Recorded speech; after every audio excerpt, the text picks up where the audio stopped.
Richard Wagamese is an Ojibwe Canadian writer who was born to parents of the Wagamese independent nations. When he was a toddler, he and his three siblings had been abandoned by his parents in a bush camp for days, when they went out drinking in a faraway town almost 100 kilometers away. Cold and hungry, the children managed to survive. Eventually, a provincial policeman spotted them and took them to the Children's Aid Society. From there, the siblings were separated and taken away into what is known as the 60 Scoop, which was a government program in Canada that robbed Indigenous children from their homes and placed them into foster care. It is a lesser-known event that is similar to residential schools in its goal of assimilation, and as the scooping usually happened without the consent of the parents. Additionally, Richard's parents were survivors of the residential school system, and he later goes on to write with forgiveness and understanding toward their neglectful behavior.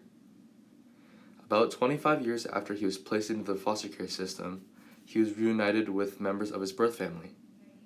During the years he was fostered, he would undergo immense suffering from abuse and alienation. He was constantly shipped from home to home throughout Ontario. By the time he was 16, Richard had dropped out of high school and was living on the streets, doing whatever he could to survive. He stated that, during his late teens, he practically lived in libraries. He emphasizes how this reading has shaped him into the author he would later become. In the years that he was on the streets, he struggled with alcohol, drugs, and post-traumatic stress disorder as a result of the mentioned alienation and abuse. He would go on to work many odd jobs and published his debut novel, The Keeper in Me, in 1994, which won an award. He would go on to publish 8 more novels, 1 collection of poetry, and 5 works of nonfiction. Throughout his writing career, he has earned numerous achievements such as the National Aboriginal Achievement Award in 2012, the 2013 Arts Molson Prize, and the Burt Award for First Nations, Métis, and Inuit literature.